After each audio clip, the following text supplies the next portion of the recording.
নমস্কার বন্ধুরা, আজ আমি কুঝিকঝিক করে বেরিয়ে পড়েছি পুরো নর্থ ইস্ট ভ্রমণ করতে। তবে আমি একা ঘুরবো না, তার সাথে তোমাদেরও দেখাবো কোথায় থাকলাম, কি খেলাম, কোথায় ঘুরলাম সবটাই।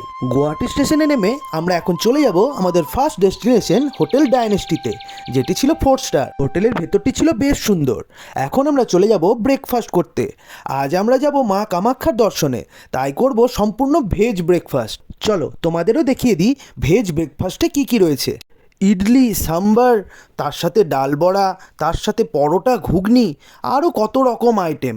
তার সাথে রয়েছে বিভিন্ন রকম ফল, জুস, আর রয়েছে পায়েস। সবে মিলে দারুণ ব্যাপার। ম্যাডাম আমার প্লেটটা সুন্দর করে সাজিয়ে গুছিয়ে রেডি করে দিল। এবার খাওয়া দাওয়ার পালা।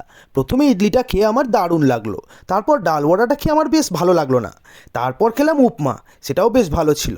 তারপরে একটু স্টাইল করে স্যান্ডউইচ খেয়ে 1 চামচ পায়েস খেয়ে নিলাম, সেটাও বেশ ভালো লাগলো। শেষমেশ একটু ফল খেয়ে নিয়ে আমরা বেরিয়ে পড়লাম মা কামাখ্যার দর্শনে। এটি হচ্ছে 51টি সতীপীঠের মধ্যে শ্রেষ্ঠ পীঠ। বিখ্যাত গায়ক শ্রী মান্নাদের ভাষায় বলতে গেলে তন্ত্রপীঠ, শক্তিপীঠ, সেই তো মা কামাখ্যা। এখানে মা মহামুদ্রা, মেটায় সবার আকাঙ্ক্ষা। পরের পার্টটি খুব শীঘ্রই আসছে, তাই যেন মিস না যায়, লাইক সাবস্ক্রাইবটা করে রাখুন।